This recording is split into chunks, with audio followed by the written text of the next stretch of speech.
ബംഗ്ലാദേശിൽ കലാപം തുടരുകയാണ്. ഷെയ്ഖ് ഹസീന രാജിവെച്ചു. സഹോദരിക്കൊപ്പം ഹസീന ഇന്ത്യയിലുണ്ട്. അവർ ഇന്ത്യയിൽ തുടരുകയാണ് എന്നുള്ളതാണ്. മറ്റൊരു രാജ്യത്ത് അഭയം ലഭിക്കും വരെ ഷെയ്ഖ് ഹസീന ഇന്ത്യയിൽ തുടർന്നേക്കുമെന്നാണ് റിപ്പോർട്ട്. കാരണം ലണ്ടനിൽ അവർ അഭയം തേടാനുള്ള നീക്കങ്ങൾ നടത്തുന്നുണ്ട്. അവിടെ ചില നടപടിക്രമങ്ങൾ ബാക്കിയുണ്ട് എന്നാണ് മനസ്സിലാകുന്നത്. ഇതിനിടെ കലാപം അവിടെ തുടരുന്നുണ്ട്. മരണങ്ങൾ നിരവധി റിപ്പോർട്ട് ചെയ്യപ്പെടുന്നുണ്ട്. ബംഗ്ലാദേശ് അതിർത്തി, ഇന്ത്യ ബംഗ്ലാദേശ് അതിർത്തിയിൽ അതീവ ജാഗ്രതാ നിർദ്ദേശം പാലിച്ചിട്ടുണ്ട്. ഒപ്പം ഇടക്കാല സർക്കാർ രൂപീകരിക്കാനുള്ള നീക്കവും അവിടെ ഉണ്ട് എന്നാണ് മനസ്സിലാകുന്നത്. കൃഷ്ണേന്ദു ഏറ്റവും പുതിയ വിവരങ്ങൾ പങ്കുവെക്കും. കൃഷ്ണേന്ദു, ഷെയ്ഖ് ഹസീന ഇന്ത്യയിൽ തുടരുകയാണ്. അവർ നേരെ ലണ്ടനിലേക്ക് പോകാൻ നയതന്ത്രപരമായ നടപടിക്രമങ്ങളുടെ കൂട്ടത്തിലാണ്. അവിടെ പട്ടാള മേധാവി, സംയുക്ത മേധാവി ഭരണത്തിന് നിയന്ത്രണം ഏറ്റെടുത്തു എന്ന വാർത്തകൾ പുറത്തു വരുന്നുണ്ട്. ഇപ്പോഴും സ്ഥിതിഗതികൾ അതീവ രൂക്ഷമായി തുടരുകയാണോ?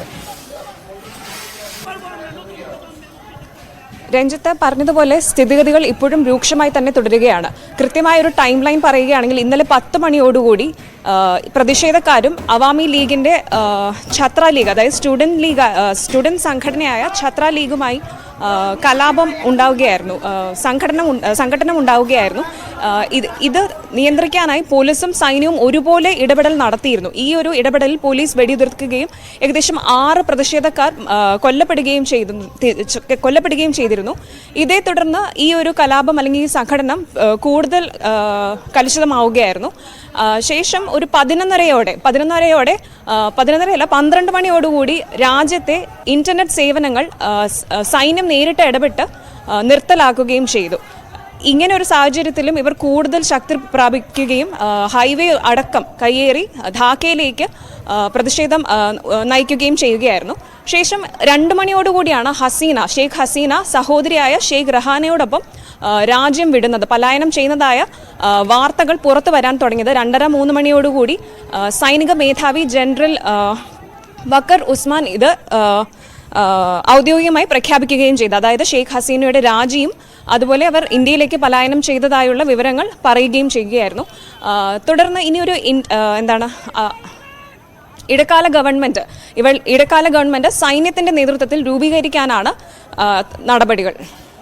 ഇടക്കാല ഗവൺമെന്റ് രൂപീകരിക്കും. ഒപ്പം കൃഷ്ണേന്ദു, ഇവിടെ ഈ കലാപം നിയന്ത്രിക്കാനുള്ള നടപടികൾ സൈന്യം അതേതാണ്ട് ഒരു അനുരഞ്ജനത്തിന്റെ പാതയിലാണ് എന്ന് തോന്നുന്നു. അവിടുത്തെ പ്രസിഡന്റ്, അവിടുത്തെ ഇപ്പോഴത്തെ സൈനിക മേധാവിയുടെ വാക്കുകൾ കേട്ടാൽ തനിക്ക് ഇത്തരം വിഷയങ്ങളിൽ താൻ സമാധാനപൂർണ്ണമായി തന്നെ ഇത് കൈകാര്യം ചെയ്യും എന്നുള്ള തരത്തിലുള്ള ചില വാക്കുകൾ നൽകിയിട്ടുണ്ട്. തനിക്കിതിന് സാധിക്കും, നിങ്ങളെ ഞാൻ നിരാശപ്പെടുത്തില്ല എന്ന് അദ്ദേഹം വ്യക്തമാക്കുന്ന സാഹചര്യം ഇതിനോടുകൂടി ചേർത്ത് വായിക്കേണ്ടി വരും. ജനറൽ വഖാർ ഉസ്മാൻ, നമുക്കറിയാം, അദ്ദേഹം ഷെയ്ഖ് ഹസീനയുടെ ഏറ്റവും അടുത്ത ആളായിരുന്നു. കഴിഞ്ഞ ജൂൺ 23-ന് 3 വർഷത്തെ കാലാവധിയിൽ സൈനിക മേധാവിയായ ആൾ.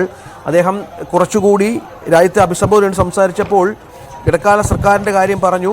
ഹസീനയുടെ രാജിവെക്കാൻ താൻ ആവശ്യപ്പെട്ടു എന്ന കാര്യം വ്യക്തമാക്കിയില്ല എങ്കിൽ കൂടിയും തനിക്ക് ജനങ്ങളെ കേൾക്കാൻ സാധിക്കുമെന്നും ജനങ്ങളുടെ പ്രശ്നം പരിഹരിക്കാൻ സാധിക്കുമെന്നുള്ള വാക്ക് നൽകിയിട്ടുണ്ട് എന്നാണ് മനസ്സിലാകുന്നത്. സമാധാനം പുനഃസ്ഥാപിക്കും, എല്ലാ ഉത്തരവാദിത്വവും ഏറ്റെടുക്കുന്നു എന്ന് പറയുന്നു. അപ്പോൾ ഒരു സമാധാനത്തിൻ്റെ പാതയിലാണ് സൈന്യം. അവർ ഉരുക്കുമുഷ്ടി ഉപയോഗിക്കുന്നില്ല തൽക്കാലം എന്നാണ് മനസ്സിലാക്കേണ്ടത്. അത് ബംഗ്ലാദേശിൽ സമാധാനം കൊണ്ടുവരുമോ? തീർച്ചയായും അങ്ങനെ ഒരു പ്രതീക്ഷ നമുക്കുണ്ട്.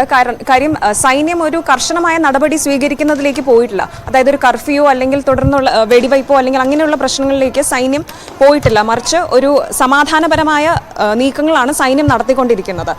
മാത്രമല്ല ജനങ്ങളുടെ ഒപ്പം നിൽക്കും എന്നുള്ള ഒരു വാക്കും ഈ ജനറൽ ചീഫ് വക്കർ ഉസ്മാൻ നൽകിയിട്ടുണ്ട്.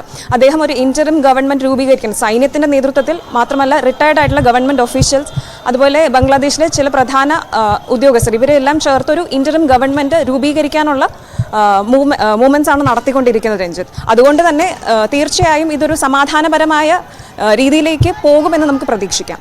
ഈ ഷെയ്ഖ് ഹസീനയുടെ ഇനിയുള്ള പദ്ധതികൾ എന്താണ് എന്നുള്ളതാണ്. ലണ്ടനിലേക്ക് പോവുകയാണ്.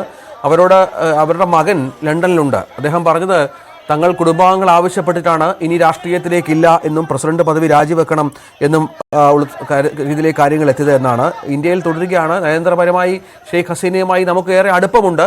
കാരണം ബംഗ്ലാദേശ് വിമോചന കാലം മുതൽ തന്നെ ഏറെ പങ്കാളിത്തം ആ രാജ്യത്തിൻ്റെ ആഭ്യന്തര വിഷയങ്ങളിൽ പുലർത്തിയ അല്ലെങ്കിൽ ഇടപെട്ട ഒരു രാജ്യമാണ് ഇന്ത്യ എന്നത് ഇതിനോട് ചേർത്ത് വായിക്കണം. എന്താണ് ഇന്ത്യയുടെ നയതന്ത്ര നീക്കങ്ങൾ? അതിർത്തിയിൽ സുരക്ഷ ശക്തമാക്കിയിട്ടുണ്ട്. മറ്റു വിവരങ്ങൾ എന്തൊക്കെയാണ്? ഷെയ്ഖ് ഹസീനയുടെ പിതാവും ഇന്ത്യയുടെ നേരത്തെ പ്രധാനമന്ത്രിയുമായിരുന്ന ഇന്ദിരാഗാന്ധിയും വളരെ നല്ല സുഹൃത്തുക്കളായിരുന്നു. ആ കാലം മുതലുള്ള ബന്ധമാണ് ഇന്ത്യക്ക് ബംഗ്ലാദേശുമായി. ഈ ഒരു കലാപത്തെ തുടർന്ന് ശരിക്കും ബംഗ്ലാദേശ് ഇന്ത്യ ബോർഡർ ഏകദേശം 4000 കിലോമീറ്ററോളം വരുന്ന ഇന്ത്യ ബംഗ്ലാദേശ് ബോർഡർ അവിടെ സൈന്യം സൈന്യത്തിന്റെ നിയന്ത്രണത്തിൽ അവിടെ BSFന്റെ ഒക്കെ വലിയ തിരച്ചിൽ പുരോഗമിക്കുന്നുണ്ട് എന്നാണ് മനസ്സിലാകുന്നത്. ബംഗ്ലാദേശ് ബോർഡർ നമുക്ക് നേരത്തെ കൃഷ്ണന്ത് പറഞ്ഞതുപോലെ 4000-ഓളം കിലോമീറ്റർ നീളമുള്ള അതിർത്തിയാണ്. അതിർത്തി പ്രദേശത്ത് സൈന്യത്തിന്റെ BSFന്റെ പരിശോധനയുണ്ട്. അവിടെ BSF കമാൻഡർ നേരിട്ടെത്തി അവിടുത്തെ സുരക്ഷാ ക്രമീകരണങ്ങൾ വിലയിരുത്തുന്നുണ്ട്. ബംഗ്ലാദേശ് അതിർത്തി അടച്ചു എന്ന് പറയാനാവില്ല. നയതന്ത്രപരമായി ഒരുപാട് ബന്ധങ്ങൾ ബംഗ്ലാദേശുമായി നമുക്കുണ്ട് എന്നറിയാം. പക്ഷേ ബംഗ്ലാദേശിൽ കലാപം അമരുന്നില്ല എന്നുള്ളതാണ്. 24 മണിക്കൂറിനുള്ളിൽ മരണങ്ങൾ ഒരുപാട് സംഭവിക്കുന്ന ഒരു പശ്ചാത്തലം കൂടി ഇതിനോട് ചേർത്ത് വായിക്കണം. ഏതായാലും കലാപ അന്തരീക്ഷം അവിടെ തുടരുന്നു. പട്ടാളത്തിന്റെ സാന്നിധ്യമുണ്ട് എങ്കിൽ പോലും അവർ ഒരു ഉരുക്കുപുഷ്ടി പ്രയോഗിക്കാത്തതാണ് ഇപ്പോൾ ചില പ്രതീക്ഷകൾ നൽകുന്നത്.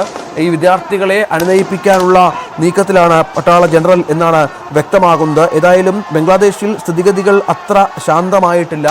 പ്രസിഡന്റ് രാജ്യം വിടുന്നു. ഇടക്കാല തെരഞ്ഞെടുപ്പ് ഉടനുണ്ടാകുമെന്ന് സൈനിക മേധാവി പ്രഖ്യാപിക്കുന്നുണ്ട്. അത്രയും കാലമെങ്കിലും ഇടക്കാല തെരഞ്ഞെടുപ്പിന്റെ വരെയുള്ള സമയമെങ്കിലും പട്ടാളത്തിന്റെ നിയന്ത്രണത്തിലായിരിക്കും രാജ്യം. ഒരിക്കൽ കൂടി പട്ടാള ഭരണത്തിലേക്ക് ബംഗ്ലാദേശ് പോകുന്നു. ഇതിനെ വിശേഷിപ്പിക്കപ്പെടുന്നത് വർഷങ്ങൾക്ക് മുൻപ് 2022-ൽ നമ്മൾ കണ്ടതാണ്.